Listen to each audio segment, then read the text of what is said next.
우리는 페퍼로니에서 왔어. 엄마의 49제가 끝나고 기호성에 대해 인터뷰해달라는 이메일을 받았다.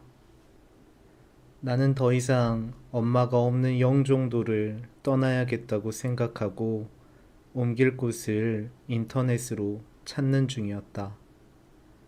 이메일을 보낸 사람은 자신을 다큐멘터리 PD로 소개했다. 이메일 화면을 띄워놓고 한동안 앉아 있는데 갑자기 엄마가 문경의 사촌에게 사과값을 주었나? 하는 의문이 들었다. 사과를 주문해 병실 사람들과 나눈 지가 오래인데 이제야 그 생각을 하다니. 나는 갑자기 초조해져 이체 기록이 남았는지 엄마 통장을 들춰보다가 사촌에게 전화를 걸었다. 와, 무슨 일인데?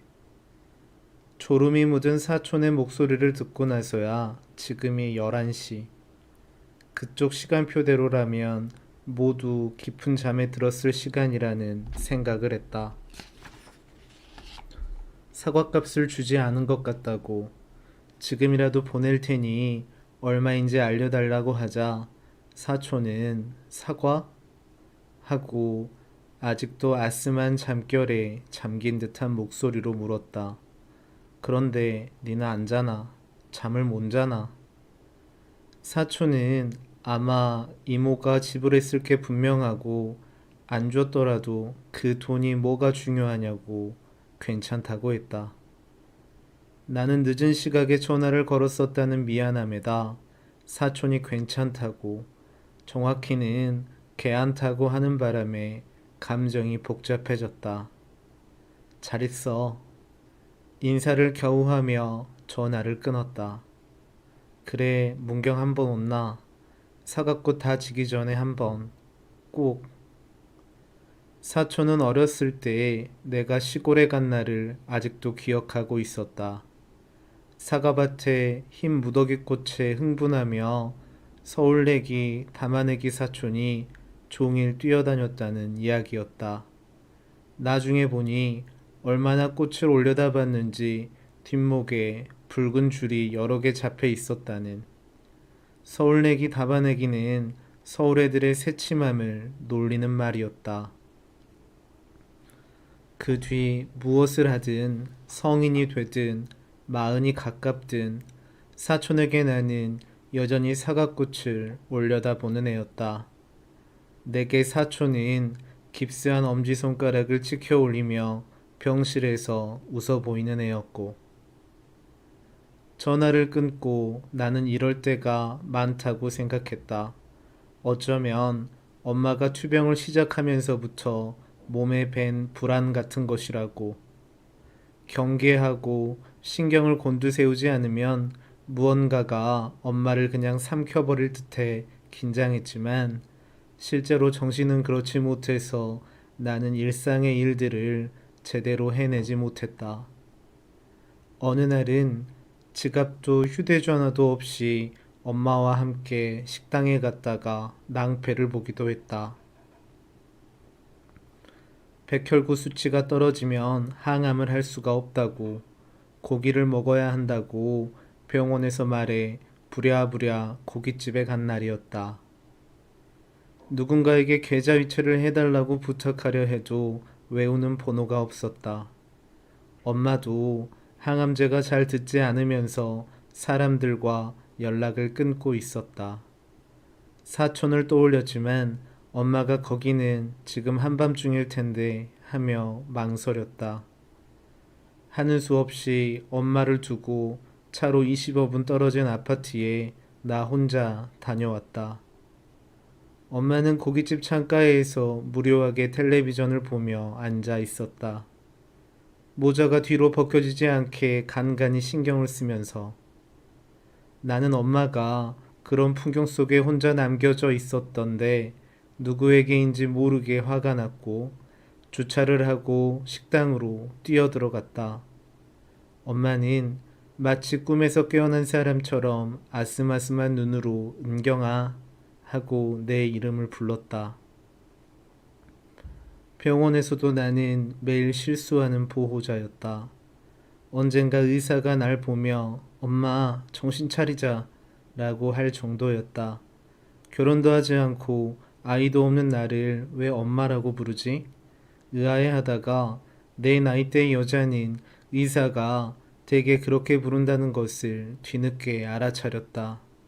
그 호칭을 나보다 더 거슬려 한 사람은 엄마였고, 선생님, 우리 애도 선생님이에요 라고 어느 날은 직접 정정했다. 엄마 그렇게 말고 선생님이라고 부르세요. 정이라는 이름의 그 PD는 기호성의 20대 시절을 알고 싶다고 했다. 기호성과 같이 팟캐스트 일을 했던 사람을 만났는데 그가 기호성에 대해서라면 내가 좀 특별한 기억을 가지고 있으리라 추천했다는 것이다. 다큐멘터리 가제는 정치 논객 기호성이었고 취지에는 참여정부에서 촛불정국까지 청년정치의 현 주소를 되짚는다고 쓰여 있었다. 그리고 어쩌면 아실 수도 있겠지만 기호성 씨는 현재 행방불명 상태입니다. 라고. 그런 만큼 그의 재조명이 중요하다 할 수 있는데요. 방송을 계기로 소재가 파악될 수도 있으니까요. 사용하는 이메일이라 기대하며 보냅니다. 꼭 한 번 연락을 주세요. 언제라도 상관없고 24시간 대기로 선생님 연락을. 기호성이 대학을 졸업하고 정치권에서 활동했다는 사실은 나도 알고 있었다. 2007년부터 자버탕평이라는 팟캐스트를 운영했고 대통령 선거 기간 내내 꽤 주목받았다는 사실도. 우리가 마지막으로 만난 장소가 바로 그 녹음 스튜디오였다.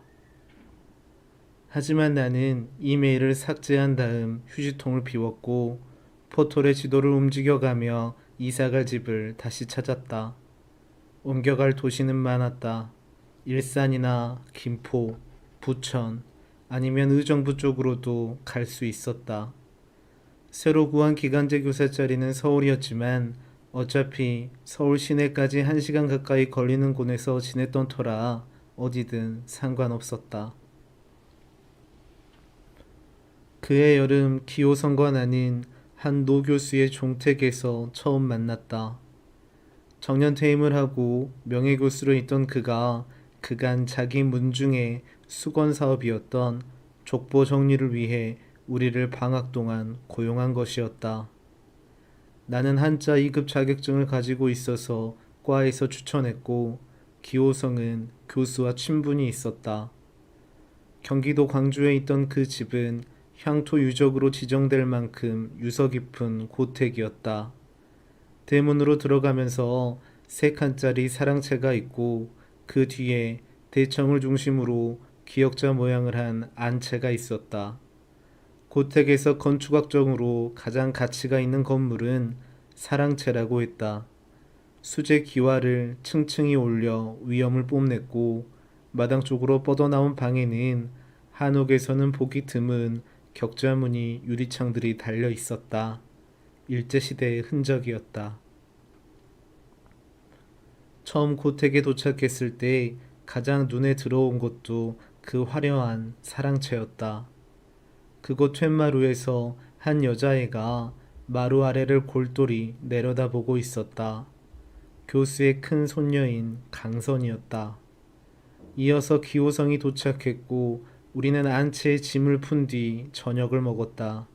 나는 강선과 방을 같이 써야 했는데 강선이는 유학을 준비 중이라 주로 서재가 있는 사랑채에 머문다고, 그냥 혼자 쓴다고 생각하면 된다고 교수는 말했다. 둘이 써도 상관없어요. 나는 교수에게 그렇게 까다롭거나 소극적인 사람이 아니라는 인상을 주고 싶어서 일부러 말했다. 지금 집에도 사촌이 올라와 같이 지내고 있다고. 교수는 대화를 이어가고 싶었는지 사촌이 왜 올라오게 되었냐고 물었고 나는 한 전자회사에 취직해 기숙사에 들어가기 전에 함께 살고 있다고 설명했다. 그리고 사촌이 대학에는 지나가지 못했고 첫 월급을 받으면 학점은행제를 운영하는 사설 교육기관에 다닐 계획이라고 말을 이었는데 교수가 그래도 정식 대학이 낫지 않나? 하는 바람에 대화는 끊겼다. 할아버지, 누가 그걸 몰라? 그때 오리 불고기를 뒤적이고 있던 강선이 좀 짜증난다는 듯이 한마디 했다. 상황이 안 되니까 그러는 거잖아요. 좀 빵이 없으면 고기를 먹으라는 것도 아니고 뭐야. 그날 자려고 눈을 감았는데 도시와 달리 주변의 기척들이 고스란히 들려왔다. 어딘가에는 분명 대나무가 있는 듯했다. 산바람에 흔들리면서 딱, 딱 하고 서로 부딪히는 소리가 연속된다기보다는 하나하나 마침표를 찍듯이 들려왔다. 아마도 기대가 없어서이지 않았을까? 대나무의 단단한 몸체가 서로 부딪혀 둔탁한 소리가 들려오리라는 것에 당연히 나는 아무 기대가 없었다. 들려도 그만, 들리지 않아도 그만이었다. 그건 내일부터 내가 하게 될 경기도 광주를 본으로 한다는 신라 육부촌장의 후손이라는 이 집안의 족보 작업과 마찬가지였다. 그건 노동이지, 노동. 이라고 나는 생각했다. 식당을 하는 엄마가 미리 해놓은 밀가루 반죽 같은 희고 물렁물렁하고 둔중한 덩어리에 불과한 그렇게 생각하자 아까 밥상에서 내가 사촌 이야기를 너무 길게 자세히 한 것이 끔찍하게 후회되었다.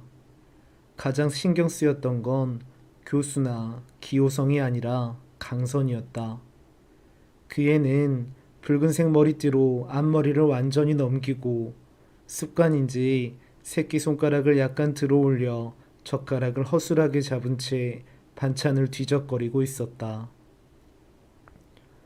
그런 강선이 무람없이 조부를 탓하고 리모컨을 눌러 텔레비전 채널을 바꾸던 모습이 도드라지며 선명하게 떠올랐다. 다음 날부터 기호성과 내 앞에는 그 집안의 오래된 세보들이 놓였다. 문중의 공식 세보는 18세기부터 여러 차례 정리되었는데 가장 최근은 1973년이었다. 우리가 할 일은 한문으로 쓰인 그 책을 그대로 컴퓨터로 옮기고 이후 30여 년 동안 대대손손 늘어난 후손들의 이름을 추가하는 것이었다. 사랑채 끝방에 작업을 위한 긴 책상이 놓여 있었다.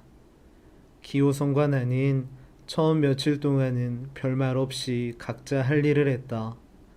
일단 세보의 내용을 노트에 정리했다가 오류가 없으면 그날 타이핑했다.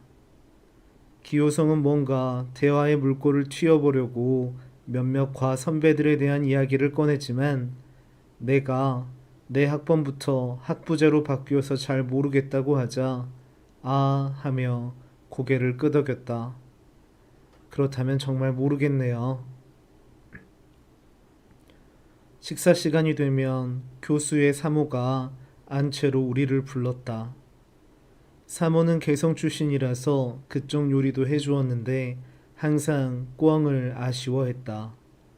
만두의 일종인 편수를 빚거나 칼국수를 끓이거나 언제나 우리가 맛있게 먹는 양을 보고 있다가 꿩이 있어야 하는데 혼잣말을 했다. 없는 꿩을 왜 자꾸 이야기하느냐고 교수가 타박하면 없으니까 말하죠. 있으면 말을 않지 라고 대꾸했다. 그런 식사 자리에서는 어쩔 수 없이 개인적인 이야기들이 오갔다. 교수에게 최근 허리 통증이 생겼다거나 강선의 아버지가 목사라든가 하는 언급들이었다. 나는 이 세세연년의 족보 정리와 목사는 어울리지 않는다고 생각했지만 강선이 무슨 말 끝에 그러니까 둘이 만날 사이가 안 좋지 하고 이죽거리는 바람에 모든 상황이 그대로 이해가 갔다. 교수는 우리를 은경량 오성군이라고 불렀고 식사의 마지막을 늘 기호성에 대한 당부로 맺었다. 언제는 꽤 거구인 자신에 비해 약해 보이는 기호성의 체력이기도 했고 밤늦게까지 자지 않는 생활 습관이기도 했지만 대개는 기호성이 시민단체에서 활동하고 있는 상황이 초점이 되었다. 당동벌이 하는 사람에게 휩쓸리면 안 된다고 교수는 여러 번 당부했다. 그러면 기호성은 적없이 운동이 되나요? 하고 슬쩍 웃으며 넘겼고 교수는 순진한 소리는 말게 하고 경고하듯 손가락을 세웠다. 나중에 기호성은 누가 순진한 소리를 하는 건지 모르겠다며 짧게 불평했다. 족보는 옛날 체제 그대로 인쇄되어야 했기 때문에 최종적으로는 매킨토시로 편집 작업을 해야 했다. 우리는 번갈아가며 읍내 인쇄소에 나가 타이핑한 내용을 매킨토시 파일로 만들었다. 명함이나 광고물을 찍는 영세한 인쇄소라 편집을 대신해줄 사람이 없었다. 그곳 사장도 같은 문중이라 어쩔 수 없이 노력 봉사하는 상황이었으니까. 사랑채에 내내 같이 있다가 그렇게 기호성이 빠져나가면 나는 그제서야 숨통이 트이는 기분이었다. 다리를 쭉 뻗어서 맞은편 의자에 올려놓기도 하고 뭔가 생각다운 생각을 했다. 이를테면 교수에게서 3달치 아르바이트비를 받으면 사게 될 중고차 같은 것. 어느 날은 처음 이 집에 들어섰을 때 강선이 무언가를 내려다보고 있던 것이 생각나서 텐마루로 나갔다. 거기에는 강선이 벗어놓은 스타킹이 돌돌 말려있고 누군가에게 보내려는지 아니면 그냥 낙서 삼아 끄적거렸는지 이런 메모가 남아있었다. 나는 너를 미워할 거야. 거룩한 사명처럼 미워할 거야. 미워할 수 있을 때까지 미워하다가 나도 죽을 거야. 아주 뜨겁게 죽을 거야. 나는 종이를 무심코 읽고 있다가 강선이 툇마루로 들어서는 바람에 놀랐다. 언니, 봤어요? 며칠 동안 직접 대화해 본 적이 없는데도 강선은 스스럼 없이 언니라고 불렀다. 미안해요. 자세히는 안 봤어. 내가 당황해하는 사이 강선이 어떻게 하면서 그 자리에 주저앉았다. 무릎까지 오는 원피스를 입었는데도 그냥 다리를 아무렇게나 퍼지르고 앉아 이건 내 비밀이야. 어떻게 하고 나를 놀리는 건지 정말 탓하는 건지 모르게 우는 소리를 했다. 사과를 더 해야 하나? 한다면 무슨 말로 하나 고민하는데 강선은 금세 또 얼굴이 맑아져 괜찮겠죠. 언니는 좋은 사람이니까 라고 정리했다. 나 좋은 사람 아닌데요.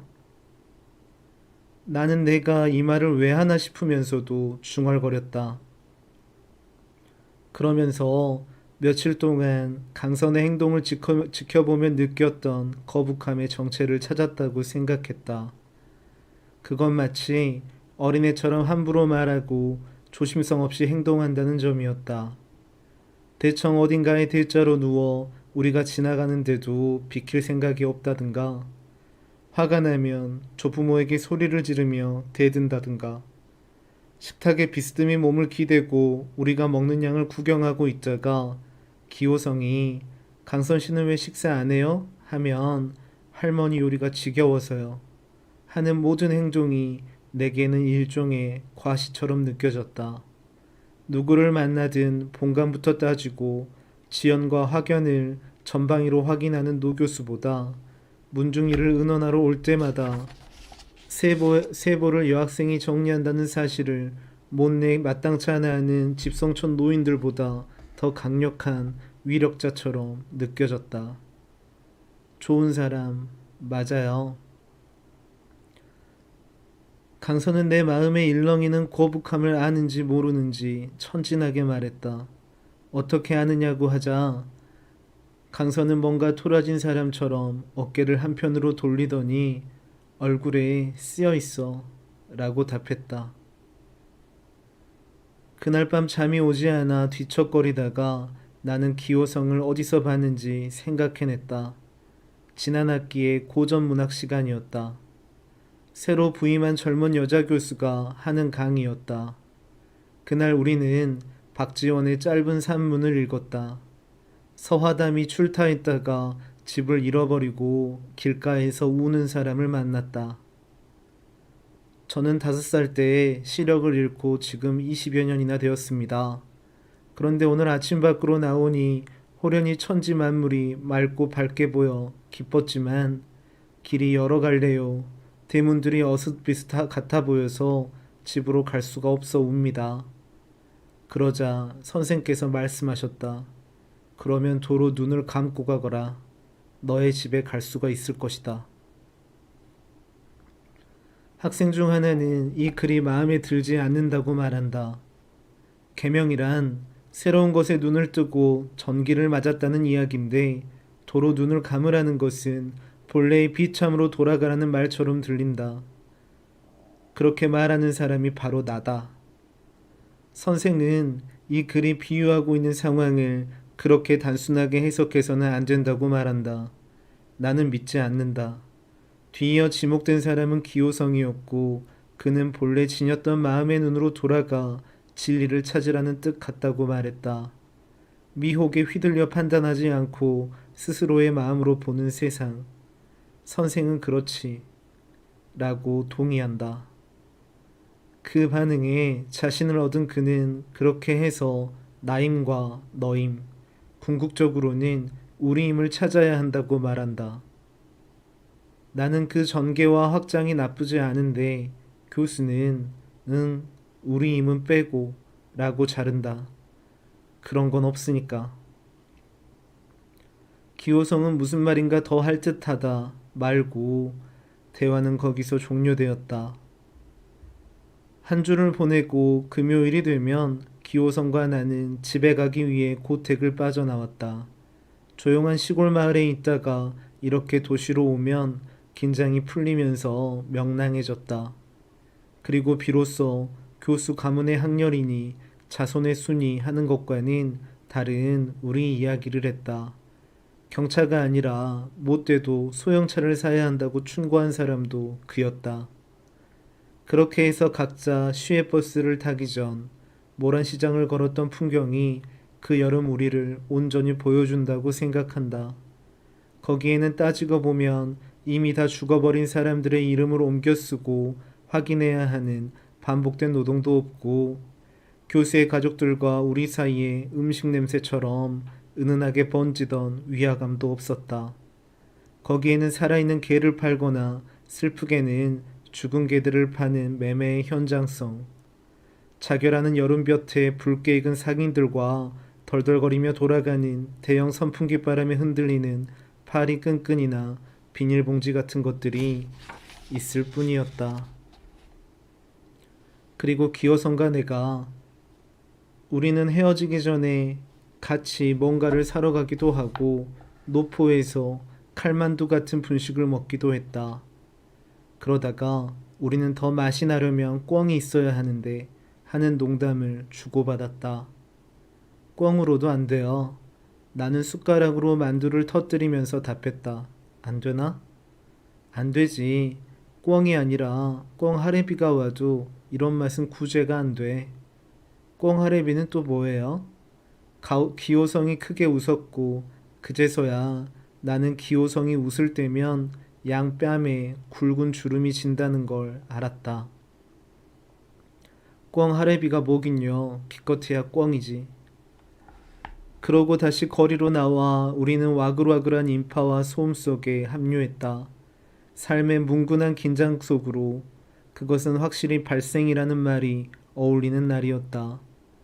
그런 낮의 풍경이 스며들다 밤이 되면 기호성과 나는 대청마루를 사이에 두고 문자를 주고받기도 했다. 제법 큰 물풀에 남은 머리장이 있고 이 집안 누군가가 쓴 사해련의 설부 족자가 걸려있는 그곳이 우리의 간격이었다. 안채에서 같이 생활했다면 교수 부부의 인기척이 당연히 들렸을 텐데도 기억에서 그 밤은 아주 적막하고 고요하다. 대화는 지금 떠있는 달의 모양이나 2학기 수강 신청에 관한 정보 혹은 영화나 음악에 관한 언급이었다. 그리고 서로가 서로에게 느끼는 인상이나 기미 같은 것. 너는 얼굴에 그늘이 하나도 없구나 하는 것도 그에게서 처음으로 들어본 말이었다. 나처럼 가난한 애가 그럴 리가 라고 답하면 그 가난 안 되겠네, 죽여야겠네 하고 그가 말하는 가난이 사람도 아닌데 왜 죽여요?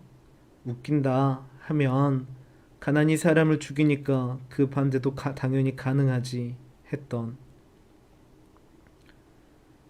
대화해보니 기호성은 교수가 걱정하듯 그렇게 대책 없는 이상주의자는 아니었다. 그는 최종적으로 정치인이 되고 싶어 했고 거기에는 한 정당의 의원 보좌관으로 활동하고 있는 형이 영향을 준 듯 했다.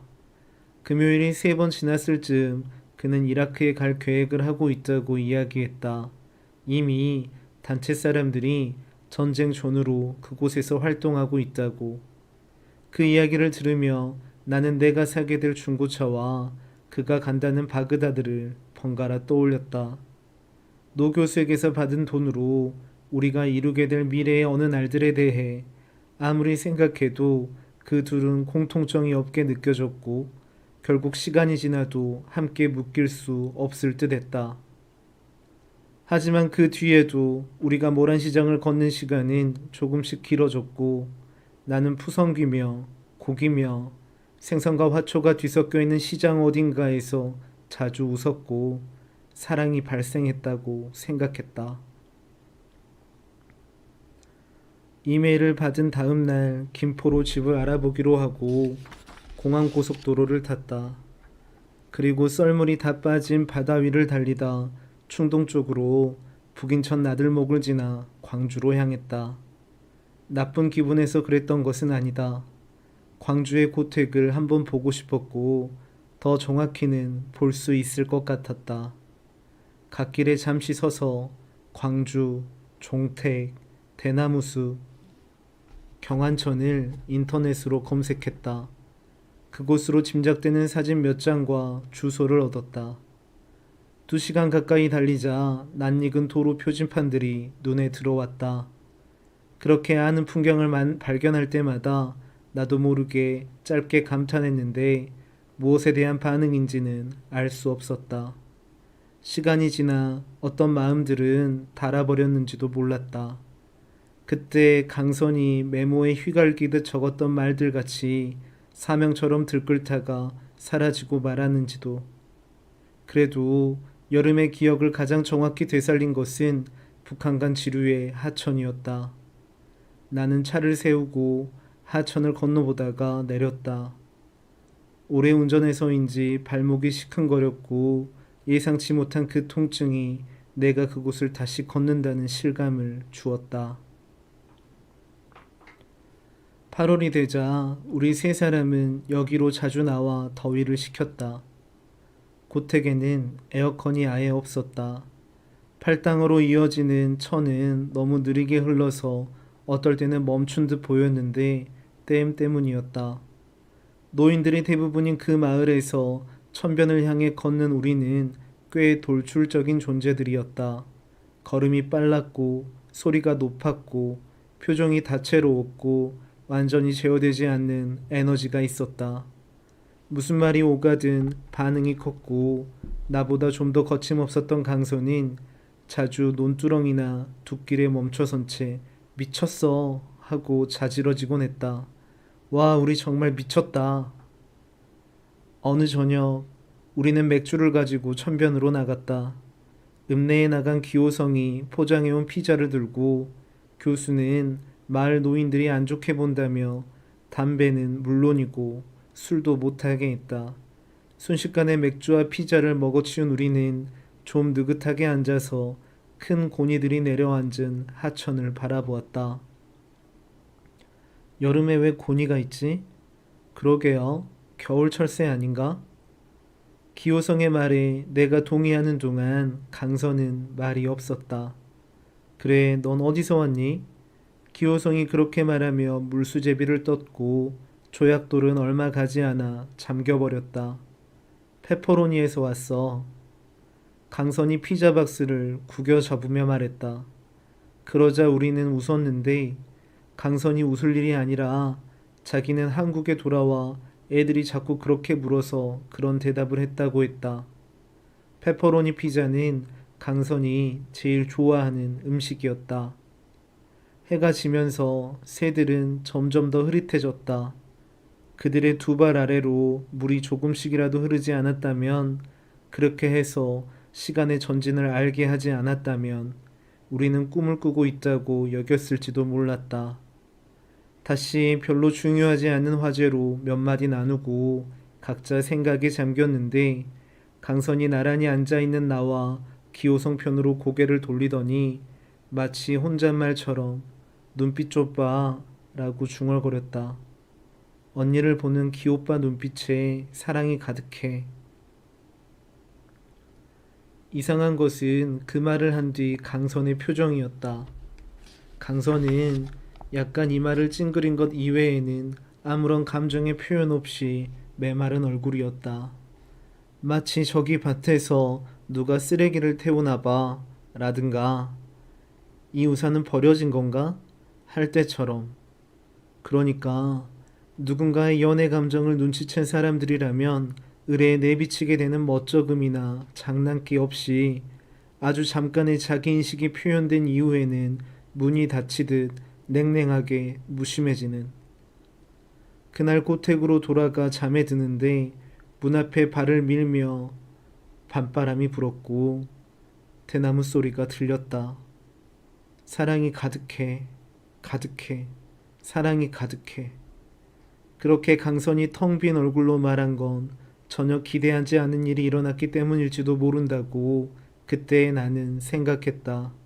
어쩌면 그 가엾은 아이가 천변에서 소외감을 느꼈을지 모른다고.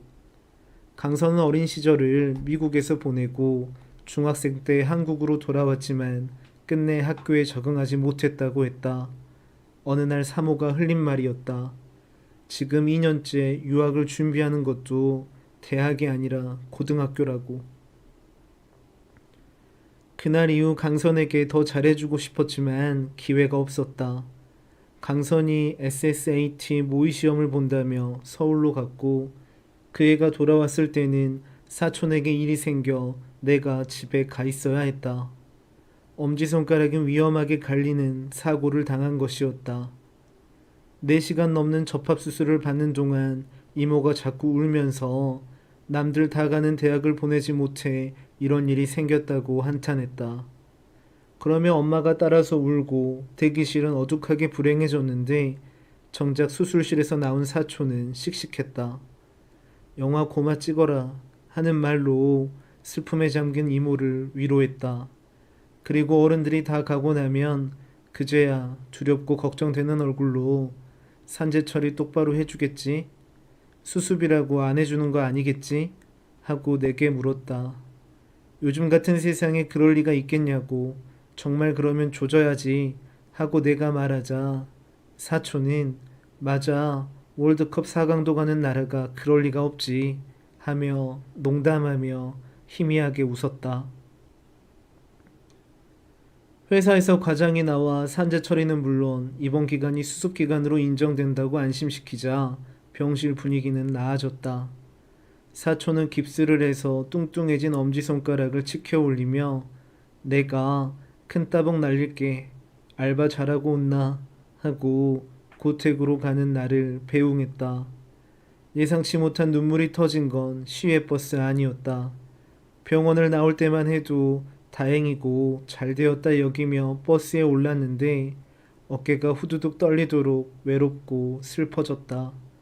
나는 어쩌면 6인실에 혼자 남은 사촌도 나처럼 울고 있을지 모른다고 생각했다. 며칠 만에 만난 강선은 나를 보자마자 공판장에 가서 아이스크림을 사 먹자고 했다. 내가 선배도 같이 갈까? 했더니 강선은 오빠는 없어도 돼 라고 답했다. 더구나 지금은 교수와 함께 지역 유지를 만나러 가서 없다고. 내가 거기는 왜 갔느냐고 묻자 족보팔러 갔겠지 하고 냉소했다. 그리고 아이스크림을 먹는 사이 강선은 내가 없는 동안 기호성과 천변에서 캠핑을 했다고 했다. 저녁까지 텐트를 쳤나 보구나 했더니 집에 들어왔다가 여전히 더워 자기가 다시 천변으로 갔고 어쩌다 보니 밤을 새워 새벽이 되어 있었다고. 뭐 할 게 있었어? 아주 딥한 이야기들을 했어요. 그러자 내 안에 무언가가 기우뚱하는 것을 느꼈다. 마을 사람 누가 보면 교수님한테 걱정 들으려고 언니, 그 밤에 누가 있어요? 우리는 밤새 우리에 대해서만 이야기했어. 평소에 좋아하는 바닐라 콘이었지만 나는 그것이 녹아서 손등으로 물이 뚝뚝 떨어져 내릴 때까지 몇 입 먹지 못했다. 강선은 그새 화제를 바꾸어 이번 서울행에서 유학 컨설턴트에게 들었다는 말을 전했다. 폴라포의 얼음 알갱이를 오독오독 씹어 먹으면서 그런 인간들이랑 사실상 현지의 지라시 수준의 정보를 가공해서 전달하는 장사채 신하지 않는데 그의 말에 휘둘리는 부모들이 한심해서 자기는 입을 딱 닫아버렸다고. 입을 닫았어? 무슨 말이라도 해야 할 것 같아서 나는 그렇게 말을 따라했다. 그랬죠. 그랬구나. 언니, 우리 엄마 점도 봐요. 내 사주 가져가면 점쟁이가 얘는 어떤 애라면서 공부를 이쪽으로 시키라고. 방배치는 이렇게 하라고 안내를 한대. 그런 게 있어? 있어. 나는 아주 그런 게 지겨워. 연신 지겹다고 하면서 강선은 다 먹은 폴라포 포장을 자근자근 씹었다. 먹을 것도 아니고 당연히 뱉어낼 거면서 종이에 침을 발라 불린 다음 조금씩 뜯어내는 일에 열중했다. 언니, 나는 우리 부모랑 할아버지랑 달라요. 내 미국 친구들 보면 다 브루클린 이민자들이고 다들 굿 퍼슨이라고. 선택은 그런 자들이 받는 거야. 성경에 나오는 복자들이란 바로 그런 사람들이지. 그날 이후로는 피크닉에 갈 수 없는 시간들이었다. 작업 분량이 밀렸다는 핑계를 댔지만 일부러 피한 것이었다. 내가 없다고 피크닉이 중단되는 일은 없었다. 강선은 여전히 여름날의 더위를 견딜 수 없어 했다. 챙이 넓은 모자를 쓰고 수건을 목덜미에 두른 채 강선이 천변으로 나가면 대개는 기호성이 동행했다.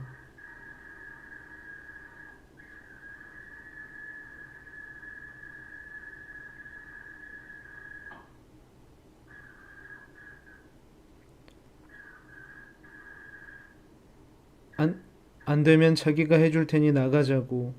좀 걷기라도 하라고 기호성이 바닥에서 서서 불렀지만 나는 괜찮다고 했다. 하나도 덥지가 않아요. 세보 작업은 생각이나 감정이랄 게 필요 없는 기계적인 일이었지만 그래도 그 미세한 혈관처럼 퍼져나가는 목록을 옮기고 있자면 나 자신도 어딘가 변해가는 기분이 들었다. 마지막까지 가장 신경 썼던 작업은 집안에 기를 만한 몇몇 인사들에게 붙인 행장이었다. 국문 해석본을 붙여야 했기 때문이었다. 물론 학부생인 내게 해석을 맡긴 것은 아니고 노 교수를 비롯한 문중 사람들이 번역한 원고를 원본과 대조하면서 교정해야 했다. 시력이 좋지 않아 잘 읽지 못하는 거 아닌지 부주의해서인지 인명이 틀리거나 표현이 맞지 않는 실수를 해놓곤 했다. 어쩌면 의도였는지도 모르는데 은근히 과장해 놓는 경향이 있었기 때문이다. 나는 더위에 노곤하게 지쳐가다가 그 문장들을 손볼 때만은 비스듬히 기운 몸을 일으켜 집중을 해보곤 했다. 물론 그것은 단 며칠 만에 유수한 경전들을 깨우치고 백가를 넘나들며 지조가 결연하고 미목이 깨끗하고 풍이가 훤칠한 거기서 거기인 상찬들이었지만 그래도 그 천편일률의 문장들 속에서 아 슬프다 오호 애제 같은 한문을 옮길 때면 이 슬픔에 대해 고백하기 위해 그 오랜 복기가 필요했구나 싶었다. 강선은 태도에 변화가 없었다. 자기 말이 내게 주었을 영향은 의식하지 못하는 천진한 아이처럼 오히려 나와의 관계에 더 애착을 보이며 어느 밤에는 내 방으로 와서 자고 갔다. 이제 언니랑은 헤어질 때가 멀지 않았으니까, 일주일도 남지 않았으니까. 새벽에 문득 깨서 강선을 바라보면 걔는 아주 무방비로 잠이 들어 마치 죽은 사람 같았다. 나는 저 몸에 무엇이 찾아들면 강선이 되나 하고 생각했다. 창호를 바른 문으로 어느 순간 들어선 빛에 아침이 시작되듯 찬 공기의 콧속이 열리고 찬 공이 높아지면 불현듯 여름이 종료되듯 사람에게도 그가 사람이게 하는 시작점이 있을까? 며칠이 지난 밤 기호성이 문자 메시지로 잠깐 산책을 할 수 있을까? 하고 물었다. 내가 얇은 점퍼를 껴입고 나가자 기호성이 잠 안 오는데 우리 큰 길까지만 걷자 하고 쾌활하게 말했다. 그는 크고 투박한 손전등을 챙겼고 퇴돌에서 내려오면서는 발을 잠깐 헛디뎠다. 그때 그 이야기를 기호성에게 할 수 있었던 건 내가 가진 마지막 용기였을 것이다. 그것이 여기 와서 선배의 족보 작업만 한 건 아닌가 봐요? 하는 비아냥이었을지라도, 아니, 어쩌면 순진함이었을까? 그렇게 입을 여는 순간 우리가 쌓아 올린 모란시장에서의 시간이 돌이킬 수 없이 훼손되리라는 것을 예상하지 못하는. 기호성은 걷는 내내 말이 없다가 대문까지 다 와서야 그러니까 너는 내가 그런 사람이라고 생각했다는 거지? 물었다. 내가 그렇다고 하자 그는 고개를 끄덕였고 그래서 며칠 동안 하고는 상황이 이해간다는 듯 다시 고개를 끄덕였다. 나는 기호성이 내 말을 부인하거나 설명하려 들지 않아서 입안이 바짝 말랐다. 그렇다면 나는 정말 이런 이해 밖으로는 나올 수가 없으니까. 은경아, 너는 바라는 게 있어서 그러겠지만 내가 지금 아무 말도 안 나온다. 나는 지금 내일부터 당장 강선이 얼굴을 어떻게 봐야 할지도 모르겠고. 그는 고개를 숙이고 몇 번이나 자기 신발로 나무 둥치를 치더니 나 산책 좀 하고 들어갈게 하고 왔던 길을 되짚어 어둠으로 사라졌다. 마지막 날 사모는 점심으로 냉면을 해주었다. 이번에는 정말 꽁으로 육수를 냈다고 강조했는데 내가 어떻게 구하셨어요? 묻자 시장에서 샀지요 하고 답했다. 교수는 우리의 노고를 여러 번 치하했고 역사에 남을 만한 중요한 역할을 한 것이라고 했다.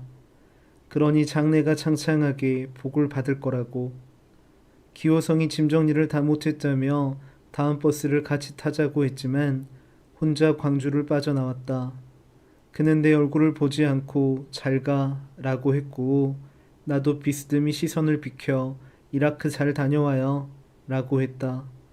그리고 언니와 헤어져서 어쩌느냐고 울듯이 하는 강선을 아주 거짓이지는 않게 완력에 가깝게 꽉 끌어안았다. 그가 운영했던 자버탕평이라는 팟캐스트를 들어보면 이런 일화가 나온다. 그가 이라크로 갔을 때는 추가 파병이 논의되는 가운데 한국인 피살 사건이 일어난 직후였다. 한국군은 오지 마라. 나는 살고 싶다. 희생자가 남긴 말이 한국에서 도하로, 도하에서 요르단으로, 거기서 고속도로를 통해 바그다드로 들어가는 내내 기호성을 누르고 있었다. 그는 27의 청년이었고 배낭에는 아이들과 그릴 물감과 스케치북을 가지고 있었지만 그걸 물어볼 기회도 없었다. 어렵게 도착해보니 이미 캠프는 다시 요르단으로 나갈 준비를 하고 있었다. 한국군 파병이 결정되자 다국적으로 구성되던 구호단체에서 빠져달라는 요구를 받았다. 그것은 미리 조심하자는 취지였지만 달라진 이라크인들의 분위기와도 관련이 있었다. 점령군, 단체 사람들이 자주 가던 식당의 이라키는 파병 결정을 듣고 그렇게 말했다. 너희가 점령군으로 온다면 우리는 너희를 쏠지도 몰라. 그렇게 겨우 이틀 머문 바그다드에 2004년 7월을 기호성은 길게 복귀하지 않고 한 꼬마 도둑에 대해서만 이야기한다. 테이블 위에 놓았던 담배를 한 꼬마가 훔쳐쥐고 달아난 것이었다. 기호성은 꼬마를 따라갔는데 그건 담배가 아깝거나 화가 나서가 아니라 그렇게 도둑질로라도 이라크에서의 자신을 일별해준 누군가를 애타게 쫓아가 본 것에 불과했다. 그런 열이 없는 기호성의 추적을 눈치챘는지 꼬마가 담장 너머로 홀짝 넘어간 뒤 더는 달아나지 않고 뒤치하면서 기호성에게 어디서 왔냐고 물었다. 한국이라고 말할 수 없는 여러 압력들이 생각난 그는 당황했고 꼬마가 재차 묻고 나서야 페퍼로니에서 왔어 라고 답을 했다고 했다. 페퍼로니가 뭐였는데요? 함께 출연한 게스트가 묻자 그는 글쎄요 하더니 잠시 말을 끌었다. 그러고는 결국 아무 데서도 오지 않았다는 뜻이 아니었을까요? 라고 했다. 그때 나는 교육대학원을 졸업하고 노량진에서 임용고시를 준비하고 있었다. 이미 2번 고배를 마셨고 시험을 볼 수 있는 기회는 이제 마지막이 아닐까 생각하고 있었다. 학원 아르바이트를 병행하느라 재수에만 집중할 수 없었고 하는 수 없이 엄마에게 올해만 공부에 전념하겠다고 양해를 구한 상태였다. 엄마는 내가 임용고시에 매달리는 것을 이해하면서도 안 되면 임시로라도 일하다가 결혼하면 되는 것 아닌가 생각했다. 그때마다 나는 결혼할 계획이 없다고 선을 그었는데 그러면 엄마는 혹시 자기가 알지 못하는 깊은 상처가 있나 걱정하는 듯 했다. 엄마가 그렇게 걱정하면 나 역시 내게 상처가 있나 돌아봤고 기호성이 떠올랐다. 그게 뭐라고? 연애랄 것도 없는 일인데 싶으면서도 뭔가 그렇게 넘길 수만은 없는 대목이 있었다. 팟캐스트를 통해 페퍼로니에서 왔어 라는 말을 들은 밤 나는 여름 이후 몇 번인가 걸려왔던 기호성의 전화를 받지 않은 일에 대해 생각하다가 충동적으로 문자 메시지를 보냈다. 이틀 후 그가 전화를 걸어왔다. 대체로 내 근황을 물었고 아직 임고생으로 지내고 있다고 하자 은경아 그런 얘기 우리 스튜디오에 나와서 해줄 수 있겠어? 하고 물었다. 내 얘기를? 나의 어떤 얘기를? 의아해하는 내게 그는 자기는 지금 특정 정당을 지지하거나 누구를 밀려는 것이 아니라 정책 수립에 청년들의 목소리가 반영되어야 한다는 입장이라고 했다. 지금 우리가 힘들잖아. 백만백수 시대잖아. 그렇죠. 형편없어요. 형편없지. 사실 나도 백수나 다름없다. 공무원 시험 준비생들도 엄밀히 말하면 거기 들어가고 우리가 그때 족보 작업한 알바도 계약서 한 장 안 쓰고 한 거고 맞아. 알바비도 3달이나 지나서 입금됐잖아. 기억나요? 나지. 차는 뭐로 샀어? 못 샀어요. 병원비로 쓸 일이 있어서. 그런 일이 있었구나. 말이 안 됐어요. 안 되지. 안 돼. 그때는 그렇게 총체적으로 말이 안 되는 일들이 있었어. 그는 학생 때나 그때나 언변이 좋았는데 가장 큰 장점은 허심탄회하게 말한다는 느낌을 준다는 것이었다. 그렇게 해서 사람의 마음을 열고 방어하지 않게 해서 자기와 비슷한 동의를 끌어내는 방식이었다. 하지만 만날 약속을 하고 전화를 끊고 나자 나는 말이 안 되는 일이었다는 그 여름에 대한 그의 평가가 마음에 걸렸다. 말이 되지 않는다는 것은 무엇에 대한 부정일까? 그것은 발생한 감정에 관한 것일까? 그 임시적인 노동에 관한 것일까? 스튜디오는 홍대 근처에 있었다. 철문이 굳게 닫혀 있어서 나는 여기가 약속 장소가 맞나 싶어 여러 번 근처를 돌았다. 전화를 받고 나온 기호성은 전보다 뭐랄까 더 단단해진 얼굴이었다. 갈색 리넨 셔츠를 입고 비슷한 톤의 안경을 맞춰 쓰고 있었다. 안내를 받아 내려간 지하는 생각보다 컸고 여러 개의 스튜디오로 나뉘어 있었다. 그는 그 방들을 지나면서 몇몇 유명한 팟캐스트들을 여기서 녹음한다고 알려주었지만 내 귀에 익은 건 하나뿐이었다. 내가 그 명칭을 아는 것도 임용고시 학원의 젊은 문학 강사가 가끔 언급했기 때문이었다. 마지막 스튜디오로 들어가자 한 여자가 앉아있다가 활달하게 나를 맞았다. 기호성은 그를 본명인지 별명인지 모르겠지만 다리라고 불렀다. 제가 보내드린 질문지 받으셨죠? 진작 보내겠다던 질문지는 그 전날 밤이야 도착했지만 나는 잘 받았다고 답변을 이렇게 적어보았다고 가방에서 꺼냈는데 여자는 그냥 편하게 하시면 됩니다 하고 상냥하게 종이를 되돌려 주었다.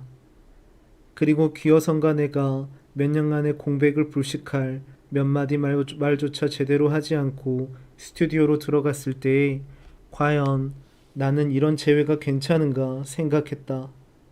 세팅을 하는지 밖은 부산했지만 그 소리는 우리에게는 들리지 않았고 미리 쓰고 있던 헤드셋에서 쎄하는 대기음만 들려왔다. 기호성은 메모한 종이들을 들춰보며 침묵을 지켰고 나는 이 고립과 소음만은 그래도 어느 시절을 환기한다고 생각했는데 그건 고택주의의 모든 살아있는 것들이 만들어내던 상시적인 소음들이었다. 준비되어 있지 않고 기대하지 않았던 시절에도 탄생하던 그 많은 발생들. 말주변이 없는 나는 소극적으로 방송에 임했다. 기호성이 물으면 단답형으로 동의하는 식이었다. 30분도 채 걸리지 않은 녹음이 어떻게든 끝나자 살 것 같았다. 이제 기호성과 대화란 걸 할 수 있겠지? 생각했는데 기호성이 내게 조금만 기다려달라고 했다. 2주차 방송 분량을 녹음하느라 게스트 한 명이 더 있다는 것이었다. 제가 시간이 그렇게 많지는 않아서요. 나는 휴대전화로 시간을 확인하며 상한 기분을 드러냈다. 미안해. 나도 빼보려고 했는데 가능하지가 않았어. 얼른 할게. 그가 가버리려는 나를 잡듯이 한 손을 내밀며 말해서 하는 수 없이 녹음 부스 밖 의자에서 기다렸다. 아까부터 스튜디오를 들락거려 스태프인 줄 알았던 젊은 남자가 그날의 또 다른 게스트였다. 영상 촬영이 없는데도 남자는 마치 면접생처럼 정장을 차려입고 있었다. 자기소개를 하라고 하자 남자는 청년 실업에 우는 88만 원 세대라고 답했다. 그는 처음에는 담담하게 100번 넘게 이력서를 썼지만 실패를 거듭한 구직 경험을 이야기하다 5년 전 보수적인 아버지를 설득해가며 새롭고 젊은 대통령을 뽑을 때 했던 기대와 이후의 낙담에 대해 말하며 감정이 격해졌다.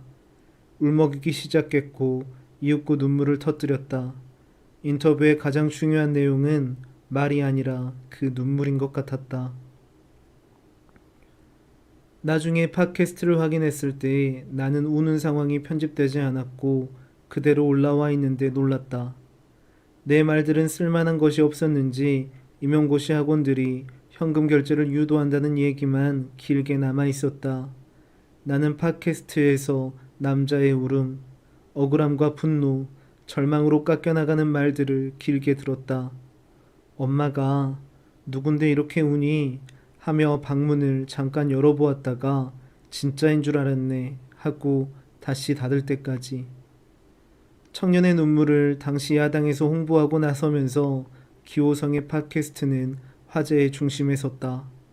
야당은 현 정부 경제 실책의 피해자들의 목소리라 했고 여당 지지자들은 청년의 말에 과장과 거짓이 들어가 있다고 했다. 이윽고 검증의 바람이 불었다. 그의 가난과 그의 곤란, 불행과 좌절이 과연 그럴 만한가 검열하는 시기였다. 기호성은 출연할 경우 익명을 보장하겠다고 했지만 몇 번의 검색만으로도 그가 누구이며 어느 대학을 졸업했는지, 성적은 어땠는지, 구직활동 경험이 과연 사실인지 하는 이야기들을 찾을 수 있었다. 나는 기호성이 이제 사과를 하고 청년을 위해 변명에 나서고 최후에는 더 이상 팟캐스트를 진행하지 않겠구나 싶었지만 그런 일은 일어나지 않았다. 기호성은 팟캐스트를 계속 운영하다가 대선과 총선을 거친 뒤에는 청년의 눈물을 적극적으로 옹호했던 보수정당에 들어가 정치인의 길을 걸었다. 우리가 마지막으로 얼굴을 봤을 때 거기에는 다리라고 하는 그 여자애가 함께 있었다. 나중에 식당에 와서야 나는 그 애의 별칭이 다리도 아닌 달리라는 것을 알았다. 미술가 달리에게서 온 닉네임인 줄 알았는데 달리 해볼 도리가 없다는 말에서 왔다고 했다.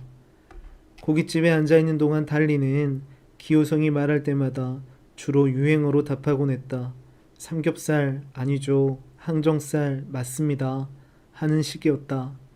술이 들어가자 우리 사이에는 이제 어떻게 돼도 상관없다는 식의 느슨한 반기와 방심이 찾아왔는데 그건 내게도 마찬가지였다. 은경이 너 이렇게 술을 잘했니? 하는 기호성의 물음을 선배가 나에 대해 뭘 안다고 그래? 하는 은근한 시비로 받았다. 그래도 우리가 석 달 숙식을 같이 했잖아. 기우성이 약간 방어하듯 말했고 달리가 숙식을요? 하고 눈을 동그랗게 뜨며 물었다. 그리고 동거? 하면서 입모양으로 물었는데 우리는 아무 답도 하지 않았다. 고기를 다 먹고 일어나자 차분해지면서 마치 마음이 없는 것처럼 느껴졌다.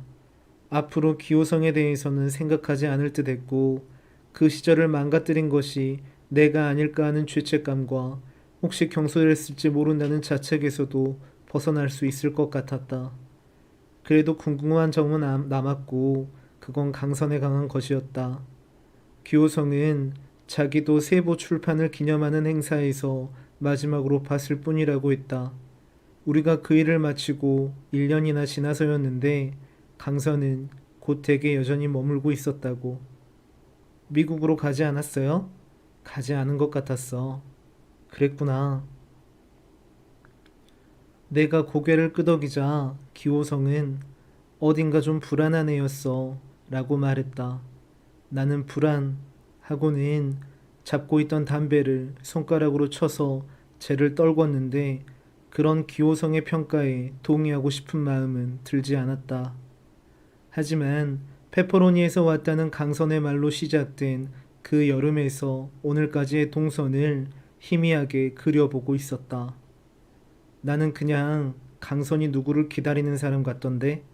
누구를? 기호성이 물었다. 뭘 기다리는지는 모르지만 그냥 그렇게 혼자 자꾸자꾸 뭔가를 기다리고 싶어하는 사람. 방향이 같아서 달리와 나는 함께 택시를 타고 갔다. 가는 동안 자꾸 달리가 선생님, 기선배랑 친한 분이라서 방송에 오시게 된 건가요? 출연료도 없는데 감사해요. 라고 했다. 좋은 경험이었다고 재밌었다고 하면 다시 기선배가 누구 아는 사람을 데리고 온 건 처음이라서 그런데 많이 가까우신가 보죠? 사실 공사 구분이 확실한 편이라서 지인을 본 적이 없는데요. 출연 감사드려요. 하는 식이었다. 저희 그렇게 안 친해요. 내가 말하자 달리는 아, 친구가 아니신가요? 하면서 왜 그런지 나를 멀찍이 바라봤고 그러면 애인이신가요? 라고 말끝을 흐렸고 내가 애인이었으면 어떻게 이렇게 만나요? 왜 만나요? 하고 차갑게 받자 아 하고 약간 말을 끌더니 이건 친구도 애인도 아니여 하는 유행어로 말을 마쳤다. 나는 그 순간 들은 말이 그 상황에서도 웃겨서 택시에서 내릴 때까지 웃다가 차에서 내려서도 집으로 바로 가지 않고 가을잎이 떨어져 내리던 나무 앞에 한참을 서 있었다. 오래전 그 여름날에 나는 사촌이 쓰는 고향말의 뜻을 정확히 알지 못했다.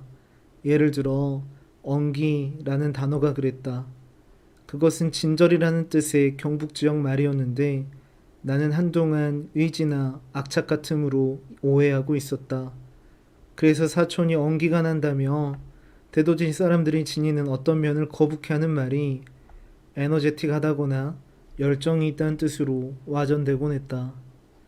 그 시절 연애 감정이란 흔하게 시작되었다가 이런저런 이유로 사라졌지만 그래도 내가 강선에게 그날의 이야기를 듣자마자 왜 모든 사정을 자세히 확인하지 않았는지는 오랜 시간 숙제처럼 남았다. 오해를 풀겠다는 의욕을 보이지도 않았고 강선의 태도에 진료하지도 않은 채 어떤 맥락에서든 엉기란 별로 없었던 것에 대해서. 혹시 그건 그렇게 해봤자 손에 쥘 게 없다는 가난한 체념이었을까? 그래서 그 한시적인 여름의 노동과 감정과 상태란 그냥 지나가면 그만이라고 여기로 했던 걸까? 광주에서 돌아온 뒤 나는 PD에게 다시 이메일을 받았다. 그는 수신 확인 기능으로 내가 이메일을 읽었다는 것을 알고 희망을 가진 듯 했다. 인터뷰의 일부라며 파일을 보내주었고, 재생하자 한 남자가 우성형이라는 호칭을 쓰며 이야기를 하고 있었다. 사람들이 형을 수구 변태라고 하잖아요. 변절했다고도 하고, 요즘은 형이 춘천 어디에서 양어장 주인 됐다는 썰도 돌더라고요. 형이 한 팟캐스트 이름에 잡어가 들어가잖아요. 그 잡어가 그 잡어도 아닌데 그게 웃긴가? 사람이라는 것도 어떻게 보면 닳는 것 같아요. 그렇게 믿고 따르던 형인데 지금은 어디서 살았는지 죽었는지도 모르고 인터넷 짤로만 남아서 정치 게시판을 떠도는데 그렇게 형이 닳는 거예요. 이제 그런 형만 남는 거예요. 여기 나와서 무슨 얘기할까? 기억을 되짚어 보니까 이런 게 있어요. 형이 연락 안 되기 시작한 게 세월호 있고 2015년 즈음에서잖아요. 그 근처에 우리 평화 모임 사람들이랑 서초에 한번 모였어요. 맥주 한잔하고 집에 들어가려고 택시를 잡는데 형이 물어보는 거예요. 다들 어디 사냐고. 수색요, 미아동요, 부천요. 그러는데 형이 갑자기 야 이씨 어떻게 강남 사는 놈들이 하나도 없냐 그러는 거예요. 야 어떻게 그러냐 그러면서 우리가 웃었는데 그때 형의 얼굴이 생생하죠. 그렇게 울 듯 웃을 듯 서 있는 게. 이사를 마치고 문경에 갔을 때는 11월이었다.